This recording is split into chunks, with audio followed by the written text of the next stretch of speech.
Good afternoon. Thank you for joining us. I'm Jurnee Taylor, and here are the top stories we're following for you now at noon. The U.S. is warning China of serious consequences if it provides military aid to Russia. We'll check in with Capitol Hill with a message from the CIA director. Plus, a pair of stabbings over the weekend in central Arkansas. Well, we know about one of the suspects just ahead. And using seeds to connect communities and generations. Later, a look at how farming is bridging the gap in cultures across the country and here in Arkansas. But first, meteorologist Nathan Scott joins us. Nathan, it's a beautiful day out there, but it's also hazy. Is there a specific reason for that? Well, good Monday afternoon, Jurnee. There is a reason for that, and the reason is because the storms that developed in Oklahoma and Texas last evening, packed winds of 50 to almost 100 miles per hour, and that brought that dust from that part of the country right over the natural state. So if you're sensitive to dust, you probably want to keep the windows closed today and also might want to stay indoors as well. The winds are up from the west, about 10 to 20 miles per hour. Those winds will die down as we go into tonight. But with all that sun, temperatures are warming up. This weekend, it was dreary. Different story out there today. Temperatures into the upper 60s to lower 70s, and it's only noon. These numbers will continue to climb up. How about mid 70s for many spots? Would not be surprised if there's a 78 or 79 out there. Tomorrow, even warmer. Temperatures, how about shooting up into the mid to upper 70s? Maybe some 80s showing up, especially in South Arkansas. Our weather pattern, though, gets much more active by Wednesday, especially into Thursday, where there's a potential we could see some strong to severe thunderstorms. I'll have more on that potential coming up. Thank you, Nathan. Well, the U.S. says China is considering sending weapons to Russia, but warns that doing so will carry consequences. Nicole D'Antonio has more details from Capitol Hill. The U.S. is warning China, don't send weapons to Russia for use in the war in Ukraine. We don't have evidence of a final decision to do that today. We don't have evidence that there's actually been a transfer. And so all we're trying to emphasize is the importance of not doing that. President Biden has warned there will be economic consequences if Beijing takes that step. It would be the same line everyone else would have crossed. In other words, we impose severe sanctions on anyone who has done that. China insists it remains interested in a peaceful resolution in Ukraine and accuses the U.S. of fueling the fight by sending weapons to Ukraine. The U.S. has supplied billions of dollars worth of weapons to Ukraine. Ukraine is now asking for the U.S. to send F-16 fighter jets as well. The Biden administration says it's not prepared to do that yet, despite support from some Republicans on Capitol Hill. We need to put everything we have into there. I know the administration says as long as it takes. I think with the right weapons, it shouldn't take so long. As the war enters its second year, fighting continues in eastern Ukraine. The city of Bakhmut has been decimated, with both sides battling for control. Nicole D'Antonio, CBS News, Capitol Hill. And the United Nations Secretary General announced Monday morning that the UN has documented hundreds of cases of human rights abuses by Russian forces in Ukraine, including kidnappings and torture. Well, there's new information on how the COVID-19 pandemic may have started. The Department of Energy says it has data that supports a theory the COVID outbreak began with a laboratory leak in Wuhan, China. Sources told CBS News that the Department of Energy has low confidence in the findings, but will continue to investigate. While there is no consensus among U.S. intelligence officials about how the pandemic started, the FBI and now the Energy Department have both found accidental lab leak being increasingly credible. And after making headlines when one of its trains carrying coal derailed in Nebraska, Union Pacific CEO Lance Fritz announced yesterday that he will step down, saying now is the right time and vowing to help the board find a new CEO this year. A hedge fund with over $1 billion stake in the company sent a letter calling for Fritz to be replaced.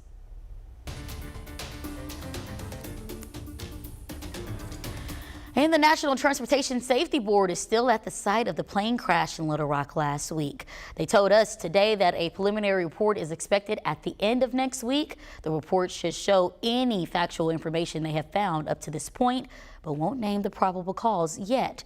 That will come in the final report, which can take up to 1 to 2 years.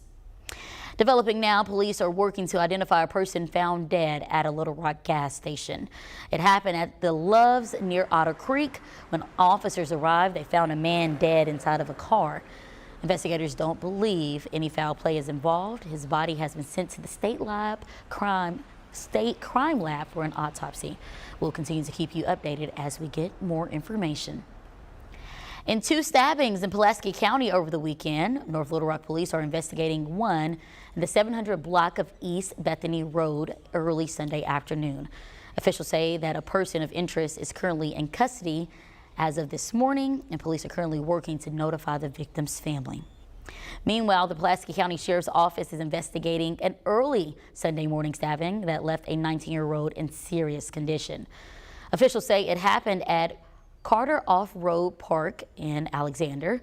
Bryant police arrested 19-year-old Memphis Catelson on unrelated charges. However, as of this morning, Catelson now faces first-degree battery charges connected to the stabbing. Well, new developments from Hot Springs police about a double homicide that killed a 21-year-old woman and her 5-year-old son more than 2 years ago.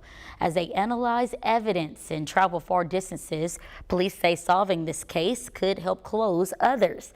THV 11 Sarah Habakowitz sits down with the lead detective who says they're getting closer to finding who's responsible and hoping to solve this case in the next year.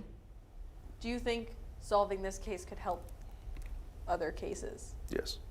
If you believe it could solve other cases, you also have to take the time to look at other cases.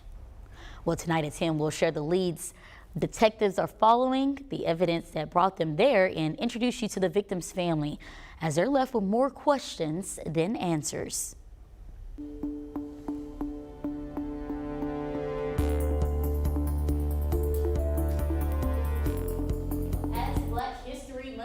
To a close, a program in Maryland is doing its part to keep farming culture alive in minority communities, and the work is creating a new generation of growers across the country. Skylar Henry has the story of the Alliance of Farmers getting back to their roots. This group of ladies may be small. Sisters are all for one and one for all. But they run this large 4-acre farm just outside of Washington, D.C., where crops are coming, and more importantly for the group, so are an abundance of seeds. What happened was people stopped saving seeds, and every year the price of seeds go up, and every year it's harder and harder to get the seeds you want. Bonita Adib runs the Ujamaa Cooperative Farming Alliance under the nonprofit STEAM Onward, bringing together Black and Indigenous farmers in and around Maryland. And the initiative has gained national recognition. We love watermelon, we love okra, we love sorghum, all those things that are important to our ancestors. That's what we love, and that's what we grow. Across the nation, less than 1% of farms are Black-owned, which limits minorities' access to the $15 billion seed-growing industry. Adib rolled up her sleeves once she and her team recognized the need to promote minority representation in the agriculture space. They also address what she says is a lack of access to natural, unfertilized food. Ujama's progress is growing dividends. Their online seed catalog doubled in the last year and contains just about every seed you can think of, from squash to corn to quinoa. It's all there. The work is building a network of farmers with a range of experience. What's your biggest takeaway from doing this work? It's a sense of community, sense of seeing how others are working in their community, and there are thousands and thousands of us out there.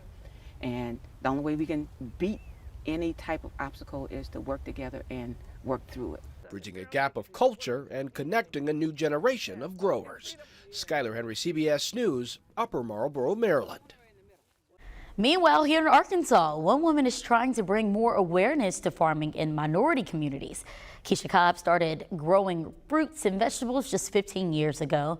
Since then, Cobb has taught other people how to do the same thing in their own backyards like she has. She also started a chapter of National Women in Agriculture right here in the Natural State. The chapter has been up and running for a year now. Cobb hopes it continues to grow. Black women only comprise of 400 farmers in the state. So we want to not only empower Black women, but women as a whole to enter the agriculture industry, where it's the #1 industry in Arkansas. Now, the chapter is working on a project now to bring 1,000 girls into the organization to establish the youngest farmers in Arkansas. Happening later today in Pine Bluff, UAPB is honoring the end of Black History Month by kicking off their year-long celebration commemorating 150 years of UAPB. Martin Luther King III will visit the university, walking in the path of his father some 65 years later. Dr. Martin Luther King Jr. delivered the commencement address to the class of 1958. The event is free and open to the public tonight at 7:30 in the Clemens Arena. If you can't make it, the university will live stream the event on UAPB's YouTube channel. Meanwhile, the Clinton Library, along with the talented students from Parkview High School, celebrated Black History Month Sunday. The students led a performance inspired by the library's exhibit, highlighting voices of the women's suffrage movement. We are celebrating women's rights, women's voting rights, all things women's rights. That's our theme for this year. We have drama, we have choir, collaborating from Parkview as well as with the Clinton Library to put this show together. Performers were very excited to resume the annual tradition. The last 2 years have been virtual because of the pandemic.